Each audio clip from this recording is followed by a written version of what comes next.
Rajgir city से बड़ी खबर आ रही है। लगातार 4 दिन के बरसात के चलते कई ब्रिजों के ऊपर से पानी जाने की खबर बताई जा रही है और कई ब्रिज बंद करने की खबर भी बताई जा रही है, जिनमें से एक मुतनल्ली विलेज से यादगीर जाने के लिए ये एक ब्रिज था, जिसपे से ऊपर से पानी जाने की वजह से कई किसान अपनी सब्जी यादगीर को ले जाकर बेच नहीं पा रहे, जिसके चलते वहां की अवाम का कहना है कि यहाँ के तहसीलदार को पहले ही इंफॉर्मेशन दी गई थी कि ये फुल ब्रिज नीचे है, जिसको ऊपर करने के लिए बताया गया था।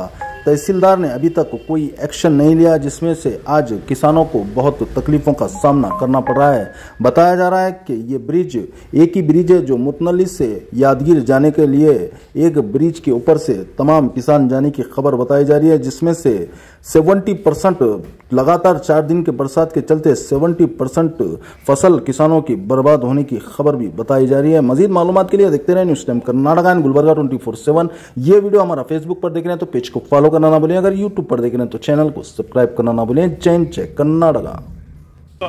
ಯಾದಗಿರಿ ಜಿಲ್ಲೆ ಯಾದಗಿರಿ ತಾಲೂಕಿನ ಮೋಟ್ನಳ್ಳಿ ಗ್ರಾಮದಲ್ಲಿ ದೊಡ್ಡ ಕೆರೆ ಅಂತೇಳಿ ಈ ಕೆರೆ ಜೋರಾಗಿ ಮಳೆ ಬಂದರೆ ಸಾಕು ಮೋಟ್ನಳ್ಳಿ ಗ್ರಾಮದಲ್ಲಿ ಇರತಕ್ಕಂತ ರೈತರಿಗೆ ತುಂಬಾ ಅನಾನುಕೂಲ ಆಗುತ್ತದೆ। ಯಾಕಂದ್ರೆ ಇದು ಬಂದು ಊರಲ್ಲಿ ಅರ್ಧ ಜನ ರೈತರ ಹೊಲಗಳೆಲ್ಲ ಊರ ಕೆರೆ ದಾಟಿನೇ ಹೋಗಬೇಕು। ಆದ ಕಾರಣ ಜೋರಾಗಿ ಮಳೆ ಬಂದರೆ ಸಾಕು, ಮಧ್ಯಾಹ್ನ ಮಳೆ ಬಂದರೆ ಹೊಲದಲ್ಲಿಂತ ಜನಗಳು ಊರೊಳಗೆ ಬರುವಂತಿಲ್ಲ, ಊರೊಳಗೆ ಇದ್ದ ರೈತರು ಹೊಲಕ್ಕೆ ಹೋಗುವಂತಿಲ್ಲ। ಆ ಪರಿಸ್ಥಿತಿ ಗಂಭೀರ ಪರಿಸ್ಥಿತಿ ಉಂಟಾಗುತ್ತದೆ।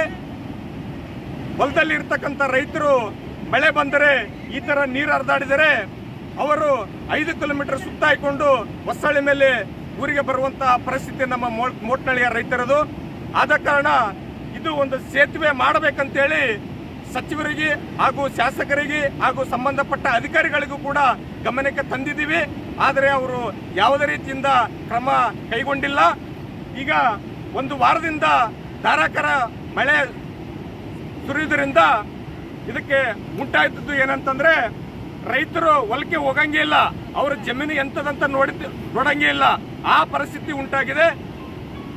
ಎತ್ತುಗಳಾಗಿರ್ಬೋದು, ದನಗಳಾಗಿರ್ಬೋದು, ಆಡುಗಳಾಗಿರ್ಬೋದು ಅಡವಿಗೆ ಹೊಲಕ್ಕೆ ಹೋಗುವಂತೆ ಇಲ್ಲ।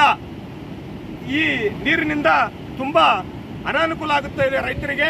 ಆದ ಕಾರಣ ಇದಕ್ಕೊಂದು ಸೇತುವೆಯನ್ನು ಮಾಡಿಕೊಟ್ಟು ಈ ರೈತರಿಗೆ ಅನುಕೂಲ ಮಾಡಿಕೊಡಬೇಕಾಗಿ ಸಂಬಂಧಪಟ್ಟ ಅಧಿಕಾರಿಗಳಲ್ಲಿ ಹಾಗೂ ಶಾಸಕರಲ್ಲಿ ಹಾಗೂ ಸಚಿವರಲ್ಲಿ ಮನವಿ ಮಾಡಿಕೊಳ್ತೀವಿ।